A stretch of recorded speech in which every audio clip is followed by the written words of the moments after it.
में पूछा भी जाता है। जैसे धतूरा है, धतूरा को आप ये कह लीजिए कि इसका बहुत सारा नाम है, आप लोगों ने मेरे ख्याल से इसमें पढ़ा होगा। आ, इसको धतूरा अल्बा भी कहते हैं, धतूरा फिराप्स भी कहते हैं, या धतूरा फेस्टिवसा, जो भी है, अलग अलग इसकी स्पेसीज हैं। जीनस सेम है, और लगभग सबके जो फंक्शंस है ऑलमोस्ट, या उनके जो एक्टिव प्रिंसिपल्स हैं, दे आर ऑल सेम, है ना। इसको थार नेपल भी कहते हैं, अगर कॉमन नेम की हम बात करें।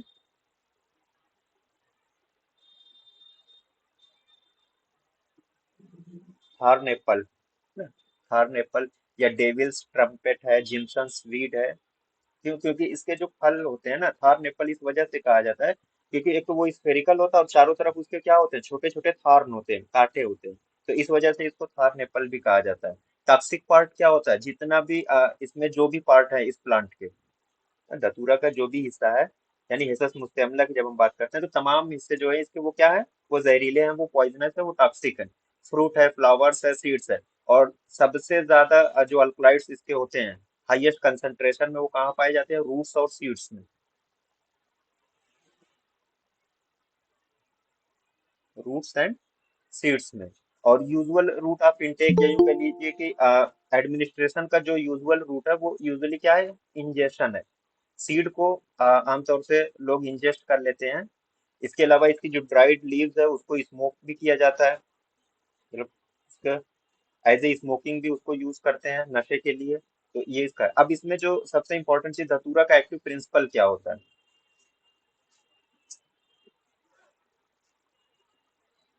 जैसे बेलाडोना का अगर आपने पढ़ा हो, कि बेलाडोना में जो जो अल्कलाइड्स होते हैं, वैसे ही किसमें होते हैं, धतूरा में होते हैं। भाई अल्कलाइड्स तो आप लोग वहां पढ़ के आए होंगे अद्विया में, कुछ आइडिया है क्या क्या हो सकता है।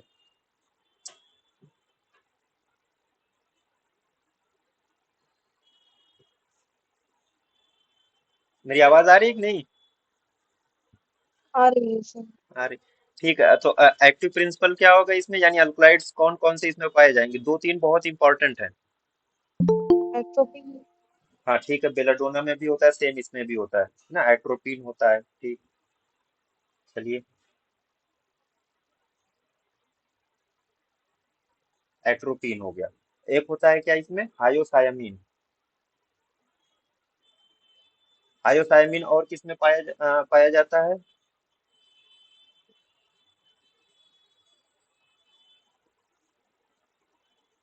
अजवाइन कुरासानी में भी होता है हायोसायामीन। इसके अलावा क्या, हायोसीन, जिसको हम कहते हैं स्कोपोलामाइन। और ये जो स्कोपोलामाइन है, ये मैं बताऊं, आज से पाँच, हाँ मेरे ख्याल से 5 साल पहले के पेपर में आपने अगर देखा होगा, 2018 के पेपर में, तो वहां पे पूछा था फंक्शन ऑफ स्कोपोलामाइन क्या होता है। स्कोपोलामाइन बेसिकली क्या है, ये एंटीपायरेटिक, इसको यूज किया जाता है। स्कोपोलामाइन, या इसको हम कहते हैं हायोसीन।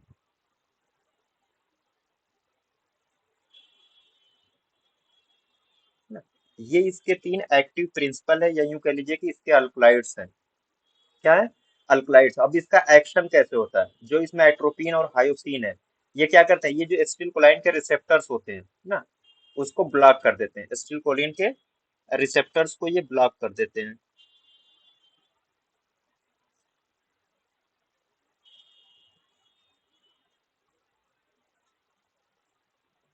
इन्होंने क्या किया, इसको ब्लॉक कर दिया, ठीक है।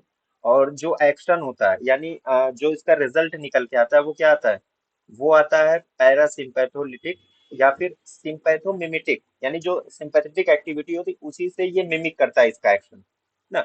दूसरी चीज, इसका एक तो ये हो गया कि इन्होंने ब्लॉक कर दिया, सेकंड काम इनका ये होता है कि ये जो सेंट्रल नर्वस सिस्टम है, सीएनएस, पहले तो उसको क्या करता है, अर्ली फेज में उसको स्टिमुलेट करता है, स्टिमुलेट करता है। तो जैसे हमने शुरू के जो दो पॉइजन अभी परसों हमने पढ़े थे, तो उसमें भी क्या था कि शुरुआत में बहुत अच्छा लगता है ना, एक एक्टिव फीलिंग वाली बात आती है। तो सेम कंडीशन यहाँ पे भी, अर्ली फेज में क्या करता है, सीएनएस को स्टिमुलेट करता है, बाद में क्या करता है, सीएनएस को डिप्रेस कर देता है, खास तौर से रेस्पिरेटरी सेंटर सबसे ज्यादा इसमें अफेक्टेड होता है।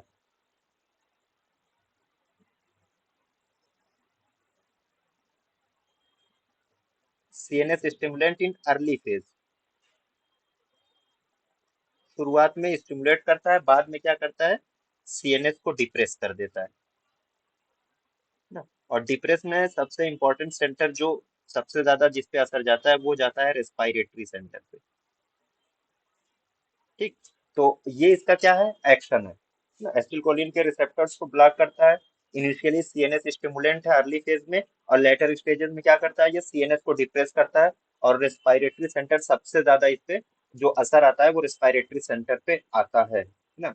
अब इसके जो सीड्स होते हैं, धतूरा के सीड्स को अक्सर जो होता है ना वो मिस्टेकनली ले लिया जाता है गलती से। और गलती से किस सीड से इसको रिजेम्बलेंस होती है, किस सीड से,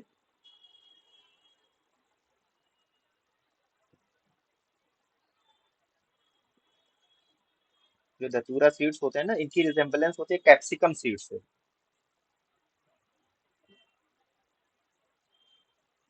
तो कभी कभी गलती से भी लोग क्या करते हैं, मिस्टेकनली इसको यूज कर लेते हैं in the place of capsicum seed ना। अब इसका जो साइन एंड सिम्टम्स है वो सारी चीजें देखिएगा ना। हाईएस्ट कंसंट्रेशन कहाँ पे पाया जा रहा है, रूट्स एंड सीड्स में पाया जा रहा है। एक्टिव प्रिंसिपल तीन होते हैं ना। एक्टिव प्रिंसिपल हमने यहाँ लिखा है एट्रोपिन, थायोसायामिन एंड स्कोपोलामाइन, ये चीज हो गई। अब इसका फेटल डोज और फेटल पीरियड लाइक जैसे सब में हम पढ़ते हैं, तो यहाँ पे इसका जरूर याद रखिएगा। इसके जो सीड्स होते हैं, सीड्स का जो फेटल डोज है वो करीब करीब 75 to 125 सीड्स।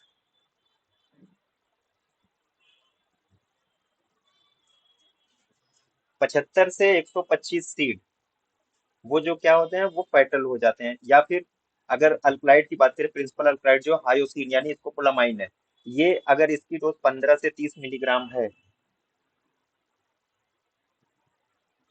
15 to 30 मिलीग्राम, तो ये क्या है, ये फेटल है।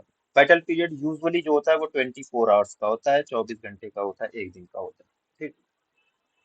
इसकी जो डिफरेंशियल डायग्नोसिस बनाते हैं दतूरा पॉइजनिंग की, वो बनाते हैं हम किससे, हीट स्ट्रोक से।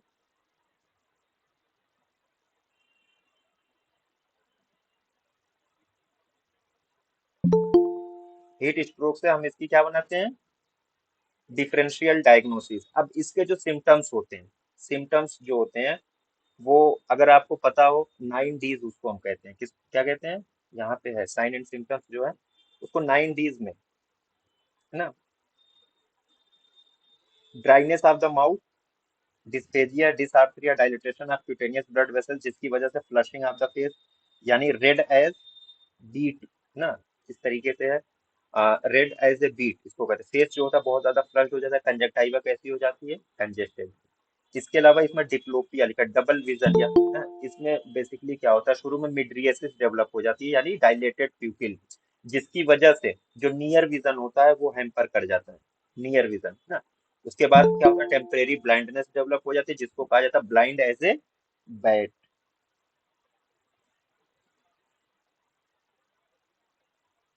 ड्राई हार्ट स्किन, ठीक है। हार्ट एज ए हेयर, तो इसी वजह से इसको जो है हीट स्ट्रोक से इसकी डिफरेंशियल डायग्नोसिस है ना। और ड्रंकन गेट है, डिलीरियम है, ड्राउजीनेस है, ये सारी चीजें। अब डिलीरियम, डिलीरियम को क्या कहते हैं, एक और टर्म डिलीरियम में ही ना, अल्टर्ड मेंटल स्टेटस होता है। कुछ ना कुछ, कोई ना कोई ऐसा अल्फाज वो कंटिन्यूअसली बोलता रहता है जो समझ में नहीं आता, यानी हल्का फुल्का कुछ ऐसा बोलेगा जो समझ में नहीं आएगा ना, इनडिस्टिंक्ट वर्ड्स जिसको कहते हैं। और साथ ही साथ इसमें एक चीज और मिलती है, पिल रोलिंग मूवमेंट, डिलीरियम में ही।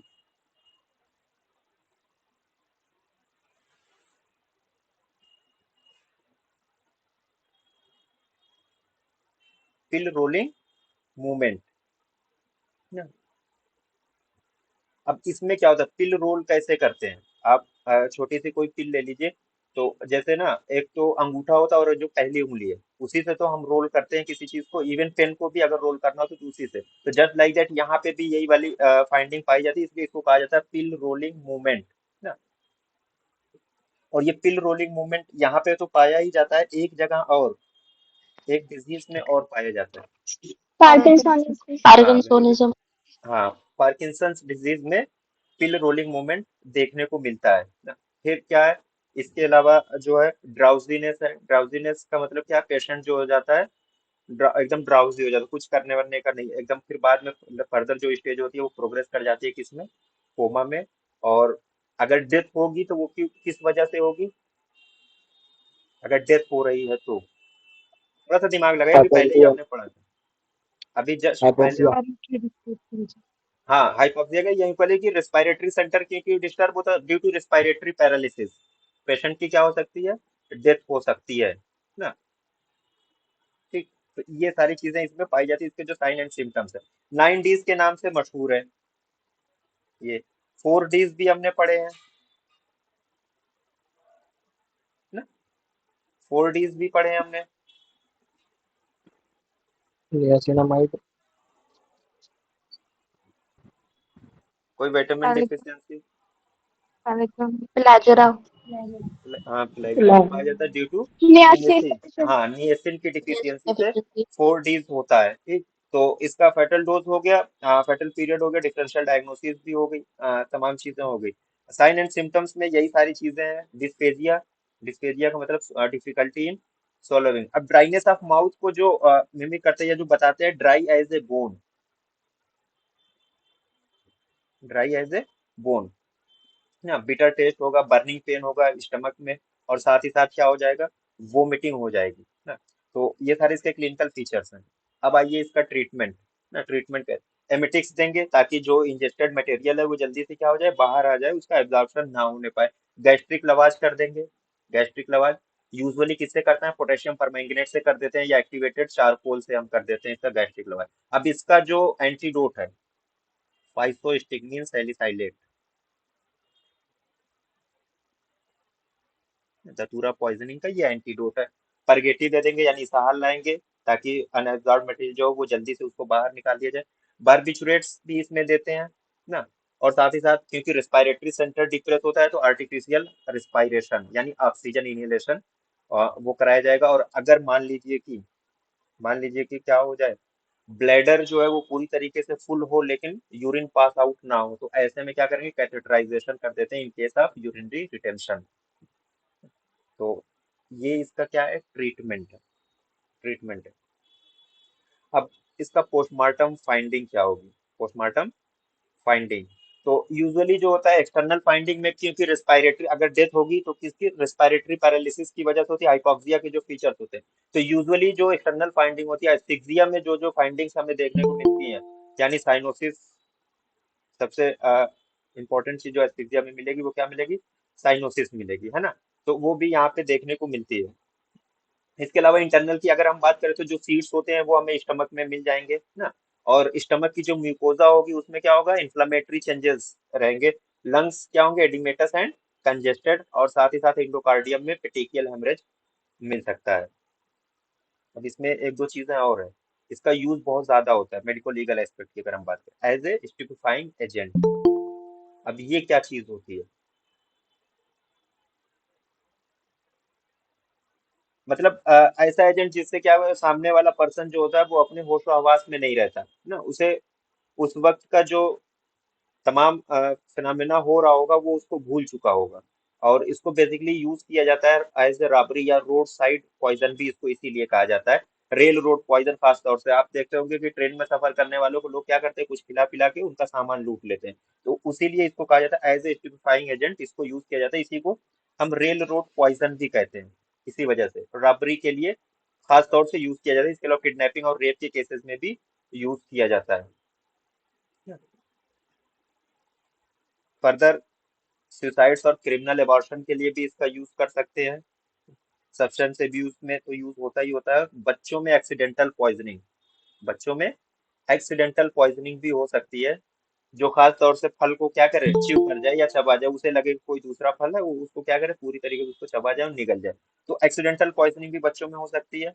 अब इसकी जो लीव्स हैं, आप लोग पढ़े होंगे ना, बर्गे धतूरा, बर्गे भंग, बर्गे आक, इनकी धोनी यूज की जाती है किसमें, अस्थमा के पेशेंट या रेस्पिरेटरी पेशेंट्स में, रेस्पिरेटरी कंडीशन के पेशेंट्स में अक्सर जो है इनकी वो फ्यूम्स को यूज किया जाता है, धोनी जिसको हम कहते हैं। तो वही है, बर्गे आक है, बर्गे अरंड है, बर्गे धतूरा है, ये यूज किया जाता है। फर्दर इसका ये जो है चार बर्ग का यूज और कहाँ पे हो सकता है, इसमें एक और बर्ग ऐड कर दीजिए, बर्गे आक। तो चार बर्ग के नाम से आता है ना, चार उसमें पत्तियां होती है, कहाँ यूज होती हैं वो, नहीं पता। अरे यार वो पेन रिलीविंग एजेंट, खास तौर से जो गठिया के मरीज होते हैं उनमें भी यूज किया जाता है इसको, है ना। तो इसका मेडिकल यूज भी है इसके लीव्स का, और sometimes it is used as an aphrodisiac, है ना, एज ए मुकब्बिय बा भी इसको यूज किया जाता है। कुछ चीजें इसमें और हैं, दो छोटे छोटे, लाइक एट्रोपा बेलाडोना, इसमें भी जो इसका एक्टिव प्रिंसिपल होता है वो वही सेम होता है, बस एक थोड़ा सा फर्क है। एट्रोपिन होता है, हायोसीन होता है ना। बस हायोसाइमाइन की जगह पे क्या होता है, बेलाडोनिन होता है इसमें। और सबसे इंपॉर्टेंट जो होता है एट्रोपा बेलाडो, नाम में ही जाहिर है, इसका जो एक्टिव प्रिंसिपल होगा वो होगा एट्रोपिन। तीन एक्टिव प्रिंसिपल इसमें भी है। एक हो गया एट्रोपिन, दूसरा बेलाडोना से ही इसको ले लीजिए ना, और तीसरा इसमें जो होता है वो होता है हायोसीन, यानी स्कोपोलामाइन। ठीक है, ये तीन इसके क्या एक्टिव प्रिंसिपल है।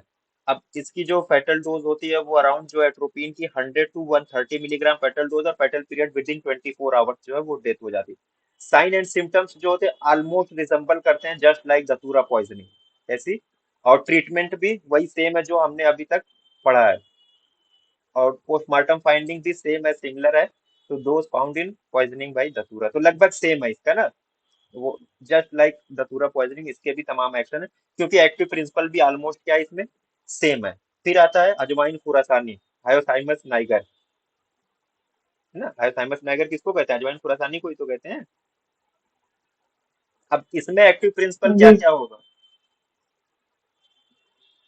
इसका जो एक्टिव प्रिंसिपल है जस्ट लाइक धतूरा, तीनों वही है। हायोसाइमिन है, हायोसीन है, और एट्रोपिन है। तो जब एक्टिव प्रिंसिपल सेम है तो क्लिनिकल फीचर भी क्या होगा, सेम होगा, है ना। फेटल डोज क्या है इसकी, हायोसाइमिन की 200 मिलीग्राम, और फेटल पीरियड विद इन 24, तीनों का विद इन 24 आवर्स इसका क्या है फेटल डोज है। और ट्रीटमेंट भी सेम है। ट्रीटमेंट क्या है, सेम है। तो दतूरा के सीड्स किससे रिजेंबल कर रहे हैं,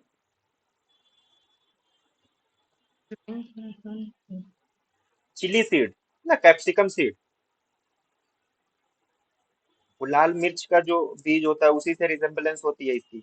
अच्छा, पॉइजनिंग कब डेवलप होगी दतूरा से, जब तक कि उसके सीड्स को क्या किया जाए, मस्टिकेट ना किया जाए, यानी चबाया ना जाए।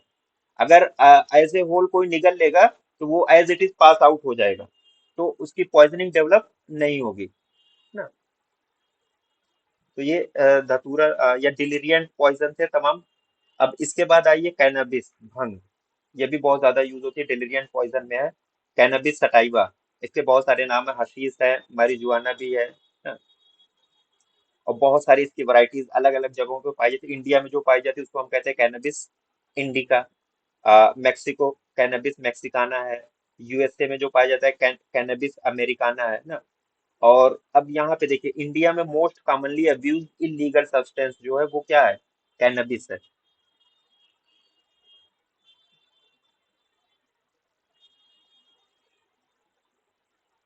मोस्ट कॉमनली अब्यूज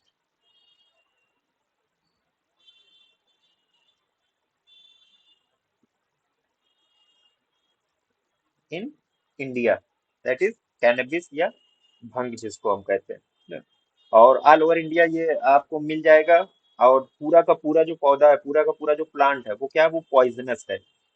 वो उसका क्या है, पॉइजनस है। बहुत सारे इसके नाम है ना, हर्ष है, रीफर है, शिट है, ग्रास है, वीड है, पॉट है, तमाम इसके नाम। अब इसमें जो एक्टिव प्रिंसिपल है, इसका जो सबसे एक्टिव प्रिंसिपल होता है कैनबिस का, वो क्या होता है,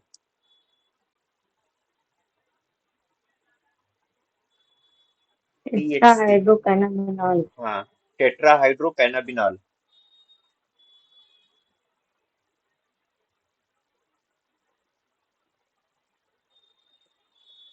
tetra hydro cannabinol, whole plant is poisonous. इसमें एक चीज और पाई जाती है, बेंजोपाइरीन, और ये टोबैको में भी पाया जाता है, इसमें भी पाया जाता है। और ये जो बेंजोपायरीन होता है ये कार्सिनोजेन है, इससे कार्सिनोमा डेवलप हो जाता है। अब इसमें बहुत सारी चीजें इससे बनाई जाती हैं कैनबिस से। सबसे इम्पोर्टेंट आम, कॉमन चीज जो इंडिया में बनती है कैनबिस से, वो क्या है, होली में बहुत ज्यादा यूज की जाती है।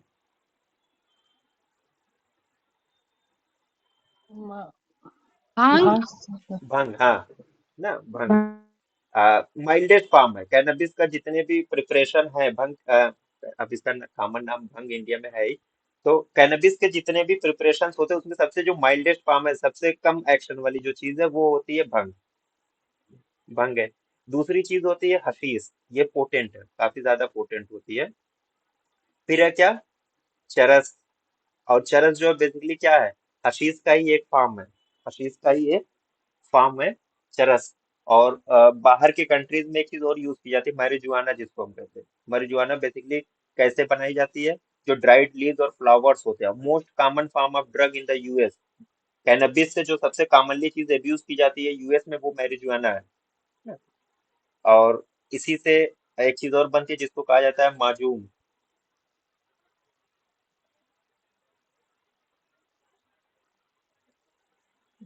और इससे एक तरीके का ऑयल भी एक्सट्रैक्ट आउट किया जाए जिसको हैश ऑयल कहा जाता है, ठीक। एक्टिव प्रिंसिपल टेट्राहाइड्रोकैनाबिनॉल है इसका। अब इसमें ये तीन चीजें जो इंपॉर्टेंट है, कॉमनली यूज है इंडिया में। एक तो भंग जिसको सिद्धि या पत्ती कहते हैं, कहाँ से ये बनता है, ड्राइड लीव्स और फ्रूट्स जो फल का ऊपर वाला हिस्सा होता है उससे बनता है। कलर कैसा होता है, ब्राउनिश होता है। और इसमें जो एक्टिव प्रिंसिपल है वो अराउंड 15% होता है। तो लेस पोटेंट है, बहुत कम पोटेंट है। कॉमनली यूज अब्यूज इंडिया में होता है ये भंग। दूसरा क्या है, गांजा।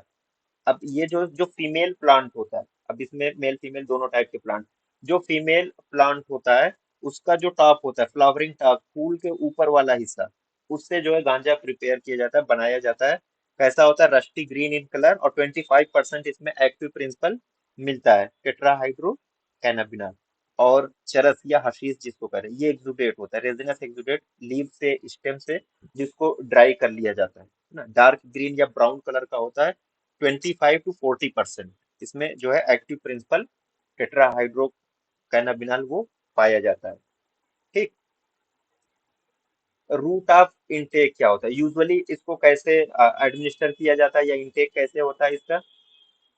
सिगरेट स्मोकिंग जैसे की जाती है ना, तो उसी तरीके से इसको भी स्मोक किया जाता है। यूजुअली जो है इसको सिगरेट्स में ही स्मोक किया जाता है, और कब इसको कुकीज में या फूड में इसको मिक्स करके जब हम इस्तेमाल करते हैं तो यूजुअली किसको इस्तेमाल करते हैं, भंग को। भंग को, है ना। या फिर दूध के साथ मिला के होली में बहुत ज्यादा यूज किया जाता है, तो वो भंग यूज होती है। और जब कोई स्मोक करता है तो या तो वो गांजा होगा, गांजा के लिए अलग से एक स्पेसिफिक पाइप आती है। और चरस जो सिगरेट के उसमें जो पैक होता है उसमें इसको स्मोक करते हैं। ठीक। अब साइन एंड सिम्टम्स इसके क्या होंगे, तो इसके भी साइन एंड सिम्टम्स ऑलमोस्ट जैसे पिछले हम पढ़ते थे ना, stage of excitement, stage of narcosis, वैसे इसमें भी है। स्टेज ऑफ एक्साइटमेंट, इसमें जाहिर सी बात है, एक्साइटमेंट का स्टेज है तो हर चीज अच्छी महसूस होगी शुरू में ना। फीलिंग ऑफ यूफोरिया यानी वेल बीइंग की फीलिंग होगी। ड्रीमीनेस, बहुत ज्यादा ड्रीम में रहेगा, अपने खोया रहेगा। सेल्फ कॉन्फिडेंस बहुत ज्यादा रहेगा ना। थिंकिंग वो इम्पेयर हो जाएगी ना। शॉर्ट टर्म मेमोरी लॉस भी हो सकता है, कंसंट्रेशन सही से नहीं रह पाएगा। डिसओरिएंटेशन है, altered sexual feeling, impaired judgement and psychomotor dysfunction, यानी सही से वो चल फिर नहीं पाएगा लेकिन फिर भी वो मस्त रहेगा। अब एक चीज और होती है, भंग खाने वालों के बारे में आपने सुना होगा, इनकी भूख बढ़ जाती है। तो सेम कंडीशन यहाँ पे भी, स्टेज ऑफ एक्साइटमेंट में क्या होता है, इंक्रीज एपेटाइट एंड थर्स्ट। साथ ही साथ क्या होगा, नाजिया एंड हेडेक डेवलप हो जाएगा। माउथ जो है वो कैसा हो जाएगा, ड्राई ना। स्पीच ऐसी स्लर्ड। और आर्थोस्टेटिक हाइपोटेंशन डेवलप हो जाएगा। इतनी सारी चीजें हो गई किसमें, स्टेज ऑफ एक्साइटमेंट। नेक्स्ट जो आता है वो आता है स्टेज ऑफ नार्कोसिस, यानी कोमा की जो स्टेज आती है। अब यहाँ पे क्या क्या चीजें डेवलप होंगी, giddiness, incoordination, confusion, ataxia. Person passes into deep sleep, और जब वो जागता है तो जो भी हैंगओवर होता है वो खत्म हो चुका होता है, कुछ नहीं रहता, विदाउट एनी नाजिया, डिप्रेशन और हैंगओवर। वो जब जागता है तो वो एकदम सही हालत में रहता है। और रेयरली क्या होता है, बहुत रेयर, जब ओवरडोज हो जाए तो ड्राउजीनेस में भी followed by coma, collapse and death, last में डेथ हो सकती है। और जो डेथ होती है usually due to cardiac arrest.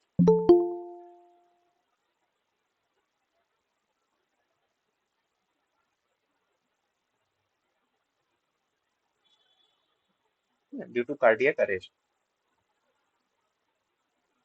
अब इसकी फेटल डोज देखिए, भंग की कितनी है, 10 ग्राम पर केजी बॉडी वेट, चरस 2 ग्राम और गांजा 8 ग्राम।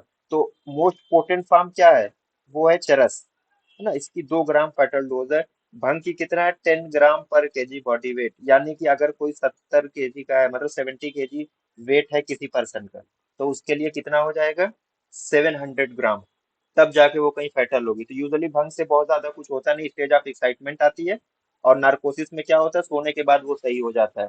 कभी आपने नहीं सुना होगा कि भंग खाने वाला वो उसकी डेथ हो गई होगी ना। और गांजा की कितनी है, 8 ग्राम तक है, तो ये भी बहुत ज्यादा है। सबसे फैटल डोज या लीथल कौन सा है, वो चरस होता है, 2 ग्राम इसकी थी। और फैटल पीरियड इसका कितना होगा, वो अराउंड 12 आवर्स का होता है, 12 घंटे का होता है। अब ट्रीटमेंट कैसे करेंगे इसका, ट्रीटमेंट अगर आपको करना है तो यूजुअली जो है गैस्ट्रिक लवाज कर देते हैं, किससे, वार्म वाटर से या वार्म सलाइन से। साथ ही साथ क्या देंगे, स्ट्रांग टी या काफी। और रिस्पायरेटरी सेंटर पे असर आता है तो आर्टिफिशियल रिस्पायरेशन देंगे। और स्टमक से अगर पास आउट कराना है तो सलाइन परगेटिव।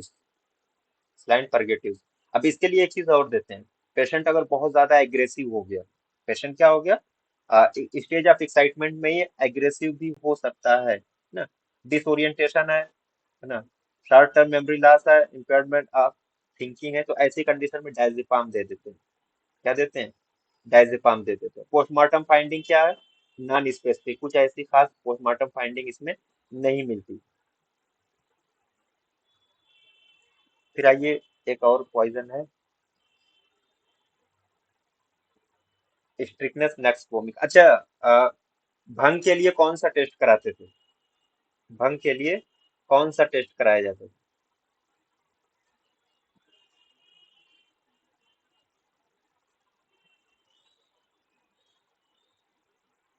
ड्यूकिनोइस लिवाइन टेस्ट करके था, शुरू में ही एक उसमें दिया था ना,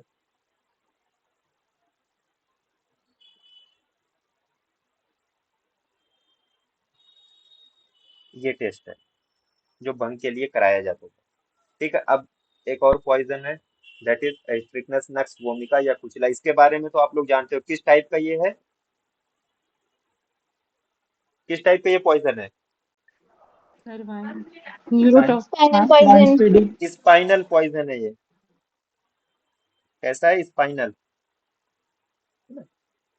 स्पाइनल पॉइजन। अब इसका एक्टिव प्रिंसिपल बताइए क्या क्या होता है, इसका ये क्वेश्चन स्ट्रिक्निन आया, ब्रूसीन। ये 2018 के पेपर में ना, 2018 के पेपर में ये क्वेश्चन आया हुआ था, active principal found in stickiness nux vomica या कुचला में जो अल्कलाइड्स पाए जाते हैं वो कौन कौन, तीन चार थे उसमें, तो ये तक कि कौन सा नहीं पाया जाएगा, या तीन तीन का सेट था कुछ इस तरीके से, आप पेपर देखेंगे उसमें जरूर मिलेगा। ये क्वेश्चन आया हुआ है सिर्फ एक्टिव प्रिंसिपल का। तो एक तो स्ट्रिक्नीन है, बहुत कॉमन है।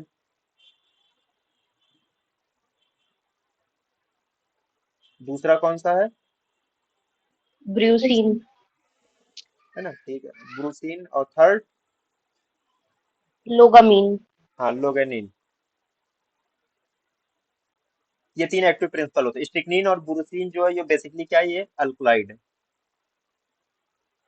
ना, और लगेनिन क्या है, ये ग्लूकोसाइड है। ये इसका एक्टिव प्रिंसिपल है। अब कुचला के बारे में भी वही है कि इसको अगर कोई एज ए होल इंजेस्ट कर ले तो इसकी पॉइजनिंग नहीं होती है, जब तक कि कोई इसको क्या नहीं करे, च्यू ना करे, यानी बिना चबाए अगर मास्टिकेट ना किया जाए, इसको एज ए होल निगल लिया जाए, इंजेस्ट कर लिया जाए, तो इसकी पॉइजनिंग डेवलप नहीं होगी ये, क्योंकि इसकी जो आउटर कवरिंग होती है वो बहुत टफ होती है, डाइजेशन नहीं होगा, ये as it is pass out हो जाएगा ना। Strychnine, brucine and लोगेनिन।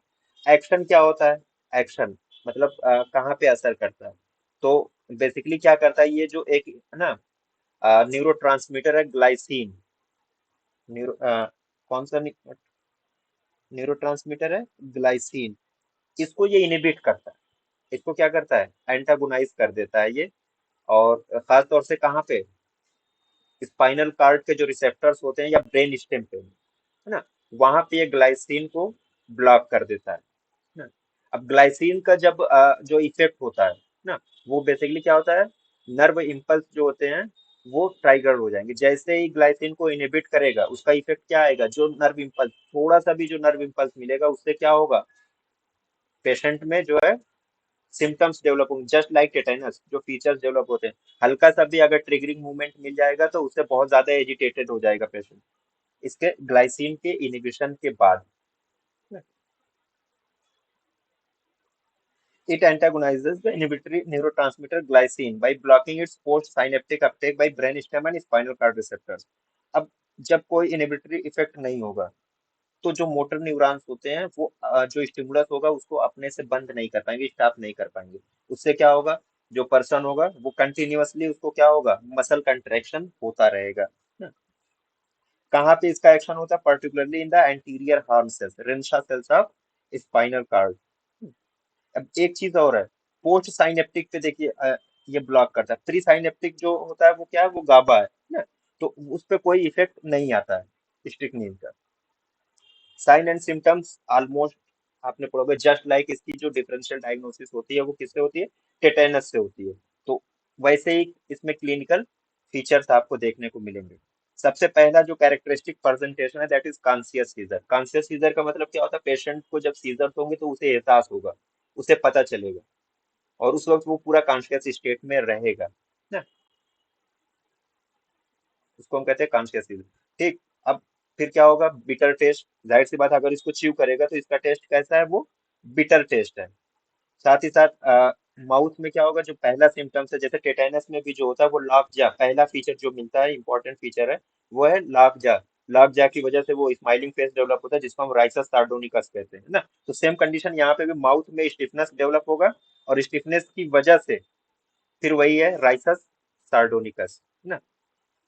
या इसको हम कहते हैं डेविलिश ग्रीन, या स्माइलिंग फेस भी इसको हम कहते हैं। फिर कुछ ऐसे भी फीचर्स हैं, प्रोड्रोमल सिम्टम्स हैं, लाइक ना, रेस्टलेसनेस है, मसल्स की एक्टिविटी थोड़ा सा बढ़ जाएगी, उसे बार बार जो अपने मसल्स में क्या ट्विचिंग, खिंचाव महसूस होगा, ये सारी चीजें होंगी। फेस कैसा होगा, ग्रीन फेस, यानी वही स्माइलिंग फेस ना। फिर कन्वर्जन्स। अब कन्वर्जन्स जब स्टार्ट होते हैं, कन्वर्जन्स जब स्टार्ट होते हैं तो सबसे इंपॉर्टेंट टाइप का जो एक वो शेप ले लेता है पेशेंट, कौन सा शेप होता है, बो लाइक, एपिस्टोटोनस। अपिस्तोटोनस सबसे इंपॉर्टेंट है, इसका क्या है, अपिस्तोटोनस।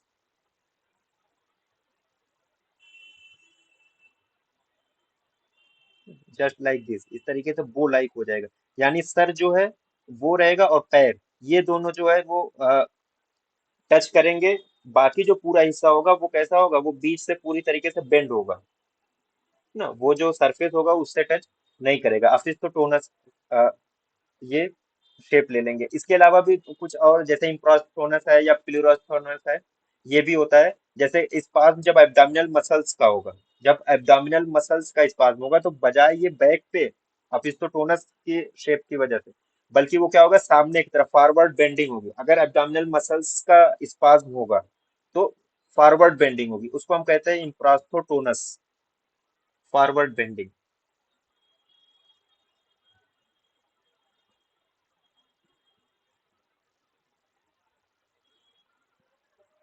Forward bending. और अगर मान लीजिए लेटरल बेंडिंग होगी, लेटरल टाइप जो लेटरल मसल्स हैं एब्डोमेन की ही, अगर उनमें स्पाज्म डेवलप हो गया सबसे पहले, तो लेटरल टाइप की जो साइड वेज क्रैम्प्स होंगे, तो स्पाज्म होंगे, उसकी वजह से जो शेप लेगा उसको कहते हैं प्लूरोस्थोटोनस,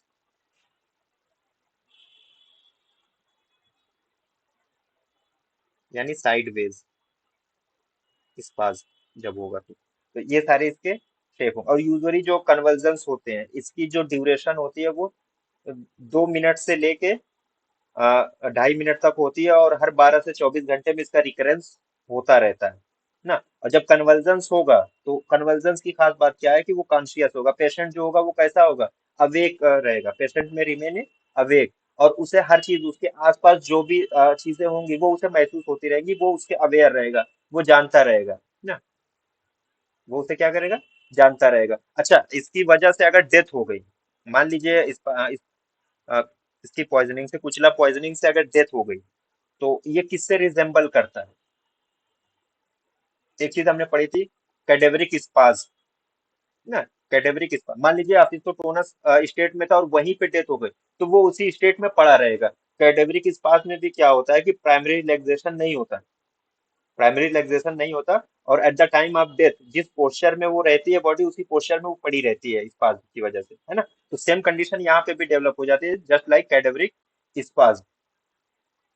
और यूजुअली जो इसमें भी डेथ काज होता है, डेथ का, वो due to asphyxia, respiratory muscles का स्पाज्म होगा, उससे एस्फिक्सिया डेवलप हो जाएगी और पेशेंट की क्या हो सकती है, डेथ हो सकती है ना। ठीक। अब इसमें ये सारे कन्वर्जन्स के नाम हैं जो हमने अभी देखे हैं। ड्यूरेशन ऑफ कन्वर्जन जो है वो 1/2 to 2 मिनट, और 12 से 24 घंटे में इसका रिकरेंस होता रहता है। फेटल डोज क्या होगी इसकी?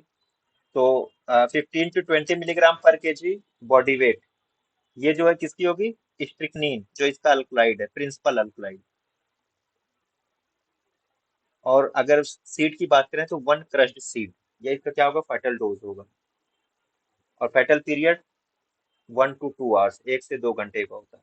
डिफरेंशियल डायग्नोसिस सबसे इंपॉर्टेंट, जो इसकी डिफरेंशियल डायग्नोसिस बनती है वो किससे बनती है? टेटेनस से बनती है। इसके अलावा एपिलेप्सी से भी बना सकते हैं, एपिलेप्सी से भी बन सकते हैं, हिस्टीरिया, फीमेल्स में बहुत, हिस्टीरिया से भी बन सकता है, या फिर मैलिग्नेंट हाइपरथर्मिया, मैलिग्नेंट हाइपरथर्मिया इससे हो सकता है। अब टेस्ट कौन सा करते हैं स्पाइनल पॉइजन को डिटेक्ट, या यूं कह लीजिए कुचला को डिटेक्ट करने के लिए?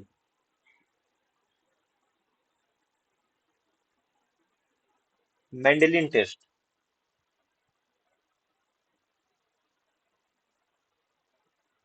Mandelin test. ट्रीटमेंट में कोई इसका स्पेसिफिक एंटीडोट नहीं है, स्ट्रिक्निन पॉइजनिंग का कोई स्पेसिफिक एंटीडोट नहीं है। तो ज्यादातर जो ट्रीटमेंट होता है वो कैसा होता है? वो सपोर्टिव केयर होता है, सपोर्टिव केयर होता है। सबसे पहले एयरवे को क्लियर रखना है ना, वेंटिलेशन प्रॉपर होना चाहिए, और अगर जरूरत पड़े तो इंडोट्रेकियल इंट्यूबेशन कर दीजिए। दूसरी चीज, पेशेंट को कहाँ पे रखना है? अब क्योंकि थोड़ा सा भी स्टिमुलस होगा, पेशेंट क्या होगा? एजिटेट हो जाएगा, फौरन जो है उसमें कन्वर्जन डेवलप होंगे। तो पेशेंट के आसपास वही चीज जो उसूल इलाज में आता है कि मरीज को कैसे कमरे में रखेंगे? डार्क रूम में, डार्क रूम में रखेंगे, जहां पे शोर शराबा बिल्कुल ना हो, फ्री फ्रॉम नॉइज, कोई डिस्टरबेंस वहां पे डेवलप ना हो। साथ ही साथ स्लो आईवी इंफ्यूजन में हम क्या देंगे? डायजेपाम, उसको रिलैक्स रखने के लिए, है ना। ये सारी चीजें हैं। गैस्ट्रिक लवाज करेंगे, किससे? पोटेशियम परमैंगनेट से। अगर मान लीजिए गैस्ट्रिक लवाज के बारे में दो ही तीन चीजें होती हैं कि गैस्ट्रिक लवाज करते किससे हैं और क्या चीज यूज होता है। तो यूज होने में सबसे ज्यादा जो पोटेशियम परमैंगनेट यूज होता है, नॉर्मल सेलाइन, हॉट वाटर कह लीजिए, वो यूज करते हैं, या कहीं कहीं जो है वो आयोडीन के टिंचर्स भी यूज कर लिए जाते हैं। तो बेसिकली जो है यही घूम फिर के गैस्ट्रिक लवाज के लिए यूज किया जाता है ना। और साथ ही साथ सिम्टोमेटिक ट्रीटमेंट करते हैं।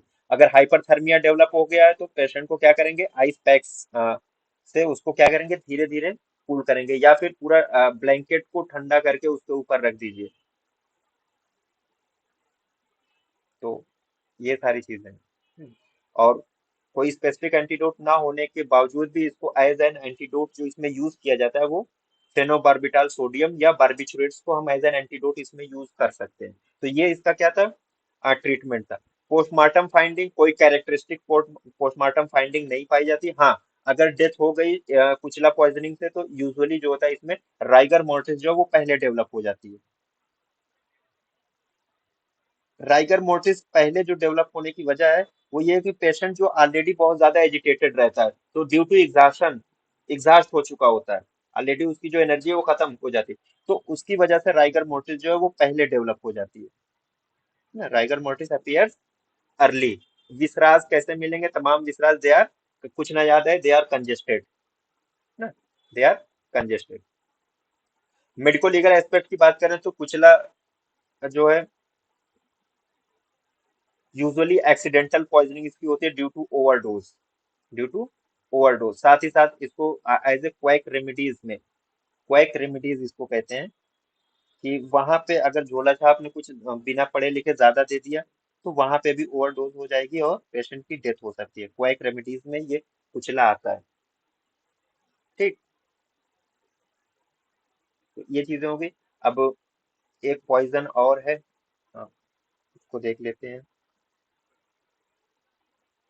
फास्फोरस। फास्फोरस दो तरीके का होता है, एक होता है व्हाइट या क्रिस्टलाइन और दूसरा रेड और अमरफस। दो तरीके का ये होता है ना, व्हाइट और क्रिस्टलाइन और रेड और अमरफस। तो इसमें जो रेड कलर का होता है, रेड कलर का जो होता है, वो कहाँ पे यूज होता है? ये बेसिकली हाउस होल्ड लेवल पे भी रेड कलर का फास्फोरस हमें देखने को डेली यूज में मिलता है।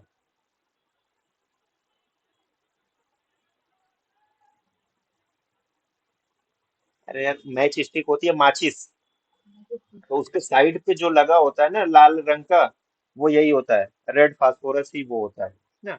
रेड फास्फोरस ही होता है वो। तो दो तरीके का ये फास्फोरस पाया जाता है। इसका साइन एंड सिम्टम्स देखिएगा, साइन एंड सिम्टम्स दो तीन तरीके से होता है। एक तो कांटेक्ट इंजरी हो जाए यानी एक्सपोजर की वजह से, दूसरा जो है एक्यूट इंजेक्शन, इंजेक्शन की वजह से ना। कांटेक्ट इंजरी में बेसिकली जो सबसे इंपॉर्टेंट फाइंडिंग हमें देखने को मिलती है वो सेकेंड या थर्ड डिग्री बर्न मिलता है ना। और जो बर्न होता है वहां पे गार्लिक लाइक ऑर्डर भी मिलती है। जो नेक्रोटिक एरिया है जहां पे इंजरी हो गई है, वहां पे garlic like order.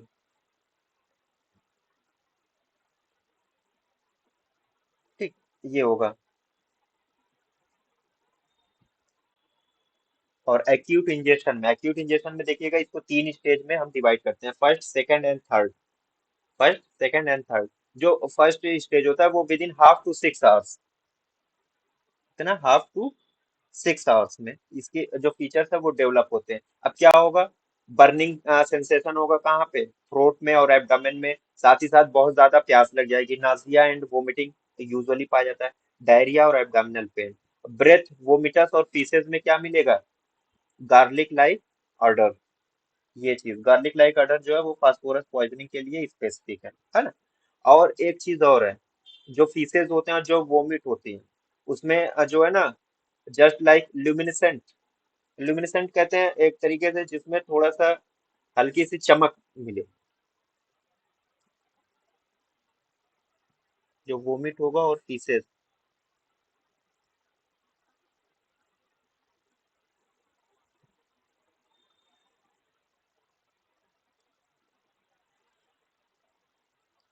Luminescent smoking ये इसका कैरेक्टर है ना, वोमिट एंड फीसेस का। इसी से इसकी पहचान भी होती है। सेकंड स्टेज जो होता है वो यूजुअली 1 से 4 दिन का होता है, 1 to 4 डेज का होता है। तो इसमें जो है यूजुअली जो है ये सिम्टम फ्री पीरियड होता है ना। लेकिन एक चीज पाई जाएगी, जब हम लीवर इंजाइम्स देखेंगे तो जितने भी लीवर इंजाइम्स होते हैं वो क्या होंगे? They are elevated second stage में। ये क्या होंगे? सब के सब जो है वो रेज्ड होंगे। और यहीं से शुरू होती है hepatitis, toxic hepatitis. Hepatic poison की अगर हम बात करें तो फास्फोरस जो है वो उसका सबसे ज्यादा असर कहाँ पे होता है? लीवर पे होता है। तो हेपेटाइटिस सेकेंड स्टेज में डेवलप हो जाती है। ठीक। अब जो थर्ड स्टेज है, अब थर्ड स्टेज हेपेटाइटिस से शुरू होता है और थर्ड स्टेज जो होता है वो कहाँ तक पहुंचता है? Multi organ failure. अब इसमें एक्यूट रीनल और लीवर फेलियर हो सकता है। साथ ही साथ क्या हो जाएगा? मेटाबॉलिक डिरेंजमेंट हो सकता है। Metabolic derangement. अब हेपेटिक फीचर में आपको क्या मिल सकता है यहाँ पे? अगर हेपेटिक फेलियर है तो टेंडर हिपैटोमेगैली।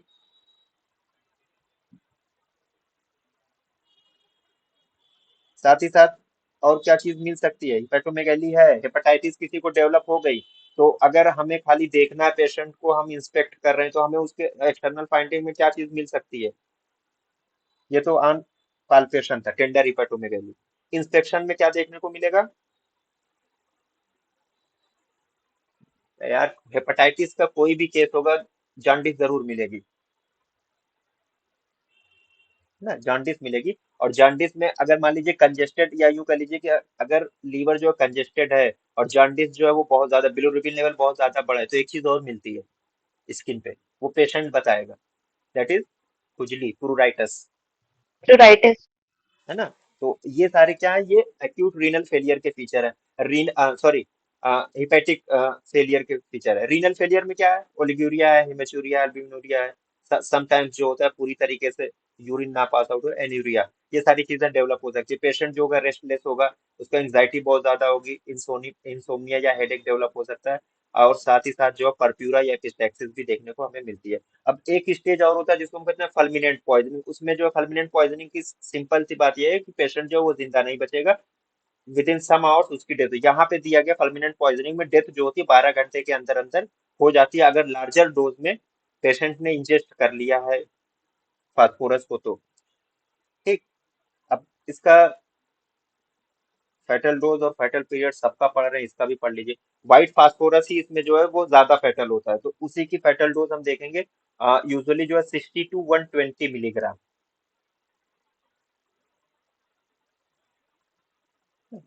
किसकी? व्हाइट फास्फोरस की, है ना, व्हाइट फास्फोरस 60 से 120 मिलीग्राम। और फेटल पीरियड जो होता है यूजुअली 24 आवर्स का होता है। 24 आवर्स का ना। इसमें गार्लिक लाइक ऑर्डर मिलेगी, स्पेसिफिक फाइंडिंग है। ट्रीटमेंट की बात करें तो लाइफ सपोर्ट जो मेजर्स होते हैं, एयरवे सपोर्ट करना है, फ्लूइड मेंटेन करना है ना। और जो एक्सटर्नल एक्सपोजर की वजह से जो बर्न हो रहा था, उसको क्या करेंगे, सोप और वाटर से उसको साफ करेंगे और कोई एंटीबायोटिक ऑइंटमेंट से उसको कवर करेंगे। एक्टिवेटेड चारकोल देते हैं, डिमल्सेंट्स जरूर देंगे ताकि इसका एब्जॉर्प्शन ना होने पाए। एब्जॉर्ब होगा तो लीवर को खराब कर देगा। तो डिमल्सेंट्स देते हैं। अब डिमल्सेंट्स में यूजुअली क्या देते हैं, ऐसी चीज जो एक कवरिंग बना ले और उसके एब्जॉर्प्शन को रोक दे, तो उसमें बनाना यूज कर लेते हैं। इसके अलावा आप मिल्क यूज कर लीजिए। परगेटिव दे देते हैं ताकि जल्दी से वो बाहर हो जाए, है ना। एब्जॉर्प्शन को रोकना है हमें, सिंपल सी बात है। अब इसका एक चीज और है, एक फाइंडिंग और मिलती है, फासीजा। क्या मिलता है? फासीजा वो किसमें मिलता है? Chronic poisoning. क्रोनिक पॉइजनिंग में हमें क्या मिलता है? फासीजा, या जिसको हम कहते हैं ग्लास जा। बेसिकली इसमें क्या होता है, सबसे पहले इसमें होता है टूथ एक, दांतों में दर्द शुरू होगा जिसको हम कहेंगे टूथ एक।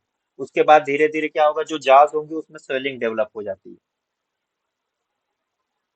स्वेलिंग इन जाज, जो जबड़े हैं वो सूज जाते हैं, उसमें सूजन आ जाती है, दांत क्या हो जाएंगे। अब जब स्वेलिंग शुरू होती है तो जो टीथ होंगे वो लूज हो जाएंगे, लूज हो जाएंगे। गम्स में नेक्रोसिस शुरू हो जाएगी।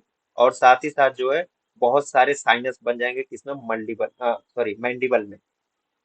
मैंडिबल में उसी को कहा जाता है फांसी जा। तो ये एक स्पेसिफिक फाइंडिंग है जो किसमें मिलती है? क्रोनिक फास्फोरस पॉइजनिंग में। और अगर स्पेसिफिक ऑर्डर की बात करें तो वो गार्लिक लाइक ऑर्डर मिलता है फास्फोरस पॉइजनिंग में। बाकी एज सच इसमें कुछ खास है नहीं।